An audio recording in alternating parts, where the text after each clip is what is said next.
Hello students, welcome to MOS classes. आज हम 7th class math NCERT के chapter 13 की एक्सरसाइज 13.2 के क्वेश्चन नंबर 1 को सॉल्व करेंगे। फर्स्ट क्वेश्चन में हमसे कहा गया है using laws of exponents simplify and write the answer in exponential form. और फर्स्ट पार्ट में हमें दिया गया है 3 raised to the power 2 multiply by 3 raised to the power 4 multiply by 3 raised to the power 8। अब यहाँ पर हमसे ये कहा गया है स्टूडेंट्स कि हमें लॉज ऑफ एक्सपोनेंट्स को यूज करना है और इसे सिंप्लीफाई करके एक्सपोनेंशियल फॉर्म में इसका आंसर निकालना है। यानी कि इसको सॉल्व करके जो भी आंसर आएगा उस आंसर को हमें पावर के रूप में शो करना है। इस चैप्टर की इंट्रोडक्शन वीडियो में हमने आपको लॉज ऑफ एक्सपोनेंट्स के बारे में बताया था स्टूडेंट्स। अब हम उन्हीं लॉज ऑफ एक्सपोनेंट्स को यूज करके इस क्वेश्चन को सॉल्व करेंगे। अब यहाँ पर आप देख सकते हैं कि ये तीनों बेस सेम हैं। यहाँ भी 3 है, यहाँ भी 3 है, यहाँ भी 3 है, यानी तीनों बेस सेम हैं और ये आपस में मल्टीप्लाई हो रहे हैं। तो हमने आपको ये लॉ बताया था कि अगर बेस सेम होते हैं और मल्टीप्लाई हो रहे होते हैं तो जो पावर्स होती हैं ये पावर ऐड हो जाती है। जैसे कि यहाँ पर हम देख सकते हैं कि a की पावर m है मल्टीप्लाई बाय a की पावर n है। अब ये दोनों बेस सेम है और मल्टीप्लाई हो रहे हैं तो यहाँ पर हम क्या करेंगे, यहाँ पर हम ये बेस यानी कि a एक बार लिखेंगे और ये जो पावर्स हैं इन्हें ऐड कर देंगे। अब इसी लॉ को यूज करके हम इस क्वेश्चन को सॉल्व करेंगे। तो यहाँ पर हम लिखेंगे 3 raised to the power 2 multiply by 3 raised to the power 4 multiply by 3 raised to the power 8 is equal to. अब यहाँ पर तीनों बेस सेम है, तीनों जगह 3 है और ये मल्टीप्लाई हो रहे हैं तो यहाँ पर हम लिखेंगे 3 और इन तीनों पावर्स को यहाँ पर ऐड कर देंगे। तो पावर में हम क्या लिखेंगे 2 + 4 + 8 और जब आप 2, 4 और 8 को ऐड करेंगे तो आपको मिलेगा 14। तो यहाँ पर आप लिखेंगे 3 raised to the power 14। तो इस तरह से हमने इस लॉ ऑफ एक्सपोनेंट का यूज करके इसे सिंप्लीफाई किया और जो हमारा आंसर आया वो एक्सपोनेंशियल फॉर्म में आया, यानी कि पावर के रूप में आया।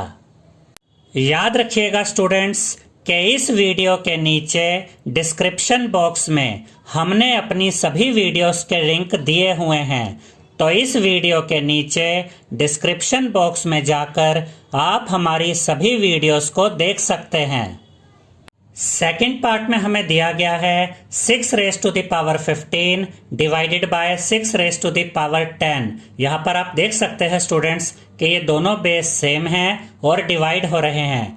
इस चैप्टर की इंट्रोडक्शन वीडियो में हमने आपको यह बताया था स्टूडेंट्स कि जब दो बेस सेम होते हैं और डिवाइड हो रहे होते हैं तो हम उनकी पावर्स को माइनस कर देते हैं। जैसे कि यहाँ पर आप देख सकते हैं कि यहाँ पर ये दोनों बेस सेम हैं, यहाँ पर भी ए है, यहाँ पर भी ए है और ये डिवाइड हो रहे हैं। तो यहाँ पर हम लिखेंगे ए और इस पावर में से माइनस कर देंगे इस पावर को। तो यहाँ पावर में हम लिखेंगे m - n।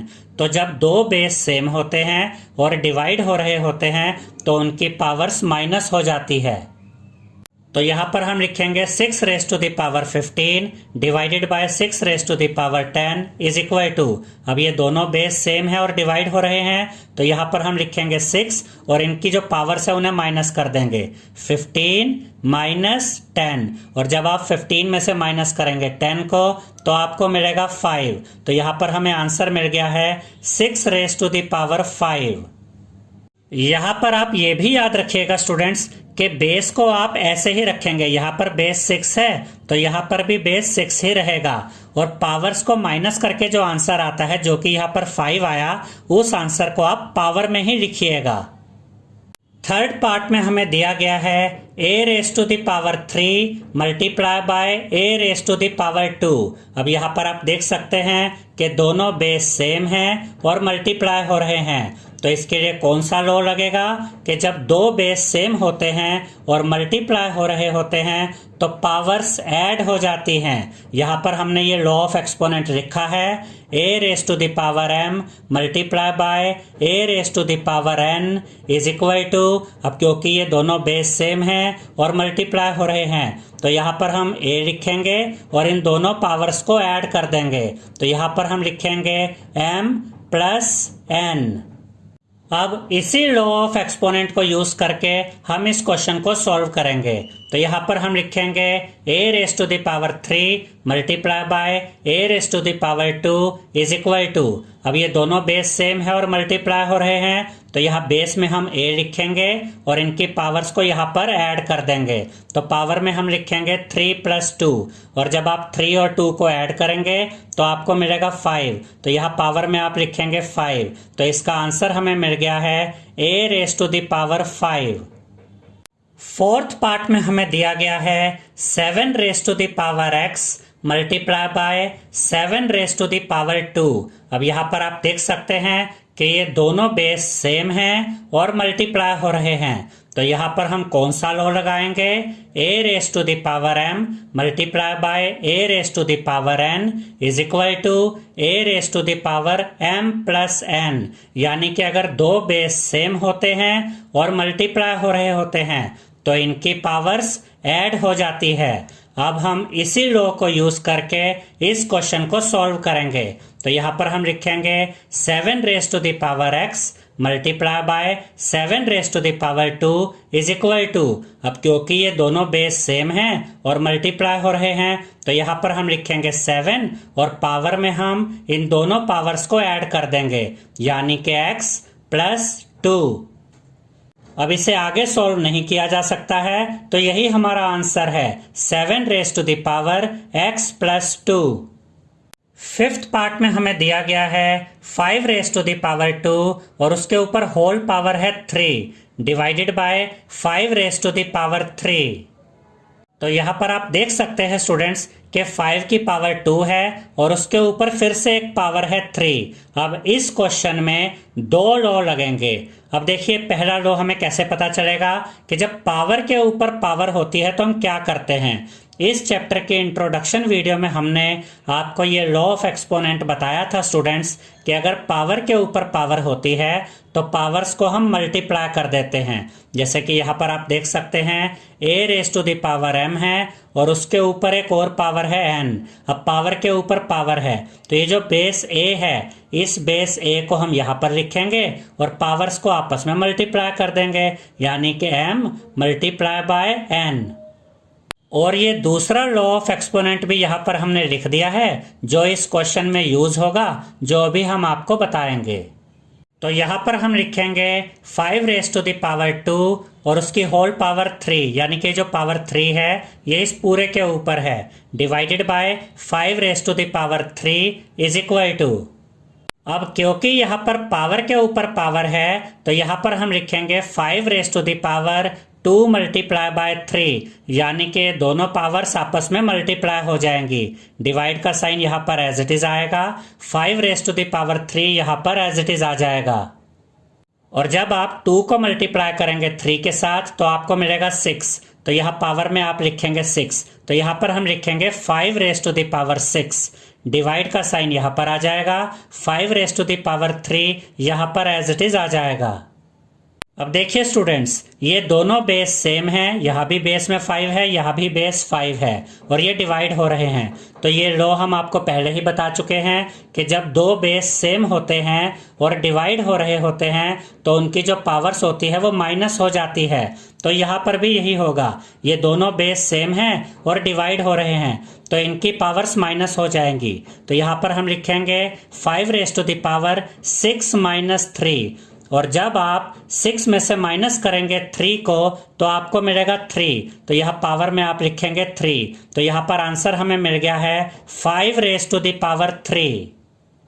सिक्स्थ पार्ट में हमें दिया गया है 2 raise to the power 5 multiply by 5 raise to the power 5।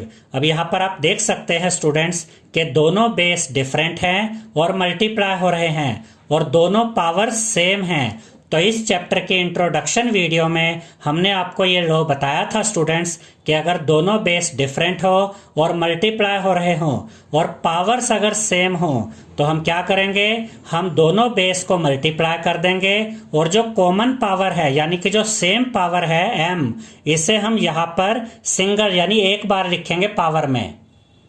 तो a की power m multiply by b की पावर m, इसे हम किस तरह से लिख सकते हैं, a multiply by b whole power m। Whole power m का ये मतलब है स्टूडेंट्स कि ये जो पावर m है ये a के ऊपर भी है और b के ऊपर भी है। अब हम इसी लॉ ऑफ एक्सपोनेंट को यूज करके इस क्वेश्चन को सॉल्व करेंगे। तो यहाँ पर हम लिखेंगे 2 raise to the power 5 multiply by 5 raise to the power 5 is equal to, अब यहाँ पर आप देख सकते हैं कि ये दोनों बेस डिफरेंट है और मल्टीप्लाई हो रहे हैं और इनकी पावर सेम है। तो यहाँ पर हम इन दोनों बेस को मल्टीप्लाई कर देंगे यानी कि 2 मल्टीप्लाई बाय 5 और ये जो दोनों जगह कॉमन पावर है, सेम पावर है 5, इसे हम यहाँ पर पावर में एक बार लिखेंगे। और जब आप 2 को मल्टीप्लाई करेंगे 5 के साथ तो आपको मिलेगा 10। तो यहाँ बेस में आप लिखेंगे 10, पावर 5 है तो ये पावर 5 यहाँ पर आ जाएगी। तो इसका आंसर हमें मिल गया है 10 raise to the power 5। 7th part में हमें दिया गया है a raise to the power 4 multiply by b raise to the power 4। अब ये क्वेश्चन बिल्कुल 6th पार्ट की तरह ही है, दोनों बेस डिफरेंट है, मल्टीप्लाई हो रहे हैं और पावर सेम है। तो यहाँ पर ये वाला लॉ ऑफ एक्सपोनेंट लगेगा, a raise to the power m multiply by b raise to the power m is equal to a multiply by b whole power m। यानी कि अगर दोनों बेस डिफरेंट हो, मल्टीप्लाई हो रहे हो और अगर पावर सेम हो तो हम दोनों बेस को मल्टीप्लाई कर देते हैं और जो पावर होती है उसे यहाँ पावर में एक बार लिखते हैं। तो यहाँ पर हम लिखेंगे a raise to the power 4 multiply by b raise to the power 4 is equal to, अब ये दोनों बेस डिफरेंट है और मल्टीप्लाई हो रहे हैं और पावर सेम है तो यहाँ पर हम इन दोनों बेस को मल्टीप्लाई कर देंगे यानी कि a मल्टीप्लाई बाय b और ये जो सेम पावर है इस सेम पावर को यानी 4 को यहाँ पावर में हम एक बार लिखेंगे। और याद रखिएगा स्टूडेंट्स कि a मल्टीप्लाई b को हम इस तरह से भी लिख सकते हैं ए बी। आप a मल्टीप्लाई बाय b कहिए या ए बी कहिए, बात एक ही है। तो इसे हम इस तरह से भी लिख सकते हैं ए बी होल पावर 4, यानी कि ये जो पावर 4 है ये a के ऊपर भी है और b के ऊपर भी है। 8th पार्ट में हमें दिया गया है 3 रेज़ टू द पावर 4 और होल पावर 3। अब यहाँ पर पावर के ऊपर पावर है तो यहाँ पर ये वाला लॉ ऑफ एक्सपोनेंट लगेगा, a raise to the power m whole power n is equal to a raise to the power m multiply by n। यानी कि जब पावर के ऊपर पावर होती है तो ये पावर्स आपस में मल्टीप्लाई हो जाती है। अब यहाँ पर हम लिखेंगे 3 raise to the power 4 whole power 3 is equal to 3 raise to the power 4 multiply by 3। अब क्योंकि यहाँ पर पावर के ऊपर पावर है, देखिए 3 की पावर 4 है और उसके ऊपर एक और पावर है 3, तो ये बेस 3 तो यहाँ पर एज इट इज रहेगा और जो पावर के ऊपर जो पावर है ये आपस में मल्टीप्लाई हो जाएंगी यानी कि 4 मल्टीप्लाई बाय 3। अब ये जो बेस 3 है ये यहाँ पर एज इट इज आ जाएगा और जब आप 4 को मल्टीप्लाई करेंगे 3 के साथ तो आपको मिलेगा 12, तो पावर में आप लिखेंगे 12। तो यहाँ पर हमें आंसर मिल गया है 3 raise to the power 12। 9th part में हमें दिया गया है 2 raise to the power 20 divided by 2 raise to the power 15, ये ब्रैकेट में है, multiply by 2 raise to the power 3। इस क्वेश्चन में 2 लॉ ऑफ एक्सपोनेंट यूज होंगे।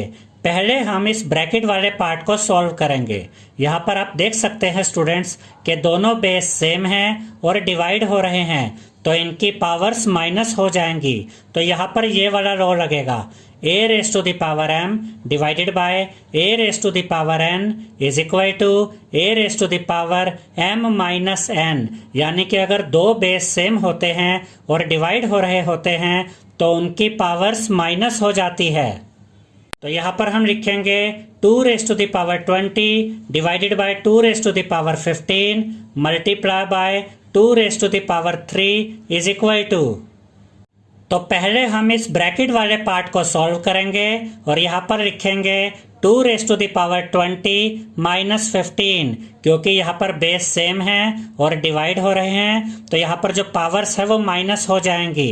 ये मल्टीप्लाई का साइन यहाँ पर आ जाएगा और 2 रेज़ टू द पावर 3 भी यहाँ पर रहेगा। अब यहाँ पर ये बेस 2 है तो ये बेस 2 यहाँ पर एज इट इज आ जाएगा। पावर में जब आप 20 में से माइनस करेंगे 15 को तो आपको मिलेगा 5, तो यहाँ पावर में आप लिखेंगे 5, तो यहाँ पर हमें मिल गया है 2 raise to the power 5। Multiply का साइन एज इट इज आएगा, 2 रेज़ टू द पावर 3 भी अपनी जगह पर रहेगा। अब यहाँ पर हमें मिल गया है 2 raise to the power 5 multiply by 2 raise to the power 3। अब यहाँ पर ये दोनों बेस सेम हैं और मल्टीप्लाई हो रहे हैं तो यहाँ पर हम क्या करेंगे, इनकी पावर्स को ऐड कर देंगे। तो यहाँ पर ये वाला लॉ लगेगा, a raise to the power m multiply by a raise to the power n is equal to a raise to the power m plus n। यानी कि जब दो बेस सेम हो और मल्टीप्लाई हो रहे हों तो हम इनकी पावर्स को ऐड कर देते हैं। यहाँ पर भी हम यही करेंगे। तो यहाँ पर हम लिखेंगे 2 raise to the power 5 plus 3, क्योंकि ये दोनों बेस सेम हैं और मल्टीप्लाई हो रहे हैं तो यहाँ पर हम इनकी पावर्स को ऐड कर देंगे। और जब आप 5 और 3 को ऐड करेंगे तो आपको मिलेगा 8, तो यहाँ पावर में आप लिखेंगे 8। तो यहाँ पर हमें आंसर मिल गया है 2 raise to the power 8। 10th part में हमें दिया गया है 8 raise to the power t divided by 8 raise to the power 2। अब यहाँ पर आप देख सकते हैं स्टूडेंट्स कि दोनों बेस सेम हैं और डिवाइड हो रहे हैं तो यहाँ पर हम इनकी पावर्स को माइनस कर देंगे। तो यहाँ पर ये वाला लॉ लगेगा, a raise to the power m divided by a raise to the power n is equal to a raise to the power m minus n। यानी कि जब दोनों बेस सेम होते हैं और डिवाइड हो रहे हों तो हम इनके पावर्स को माइनस कर देते हैं। तो यहाँ पर हम लिखेंगे 8 raise to the power t divided by 8 raise to the power 2 is equal to 8 raise to the power t minus 2। अब इसे आगे सॉल्व नहीं किया जा सकता है तो यही हमारा आंसर है 8 raise to the power t minus 2। I hope students आपको हमारा ये वीडियो पसंद आया होगा। अगर आपको हमारा ये वीडियो पसंद आया है तो इस वीडियो को लाइक करें, शेयर करें और हमारे चैनल को सब्सक्राइब करें। Thank you.